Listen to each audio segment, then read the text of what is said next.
Alors, le corrigé du 49, on est toujours page 204. Donc, on vous dit un joueur doit miser 5 euros pour avoir le droit de tirer une boule dans une urne. Dans cette urne, on a donc 10 boules en tout, 3 rouges, 5 vertes et les autres qui sont bleues. C'est-à-dire donc 3 et 5, ça fait 8. On a 2 boules bleues dans l'urne. Si le joueur tire une boule rouge, il perd la mise. Il a donné 5 euros, il repart. Voilà. S'il a une bleue, on lui redonne sa mise. Donc il n'a pas gagné, il n'a pas perdu. S'il a une verte, on lui redonne 8 euros. Donc là, pour le coup, il a gagné de l'argent puisque il n'avait donné que 5 au départ. Donc on note G, la variable aléatoire qui à chaque partie associe le gain du joueur. Donc le gain peut être négatif si le joueur perd de l'argent. Donc quelles sont les valeurs prises par G? Bon, bah, G peut valoir, alors, si notre joueur a tiré une boule rouge, donc il a tout perdu, c'est-à-dire que là, il a un gain de moins 5. Donc G peut prendre la valeur moins 5. Si notre joueur tire une boule bleue, on lui redonne sa mise. Donc là, il n'a pas gagné, pas rien du tout, donc il est à un gain de 0. Si notre joueur tire une boule verte, on lui redonne 8 euros. Il avait donné 5, donc son gain global est de 3 euros.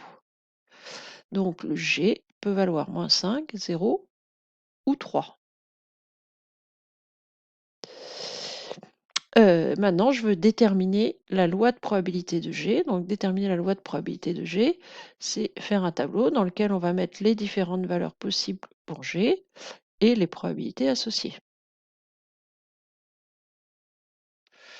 Donc, on va pas noter ici, on va les appeler GI cette fois-ci, et les probabilités qui vont avec. Donc, G peut avoir la valeur moins 5, la valeur 0 ou la valeur 3.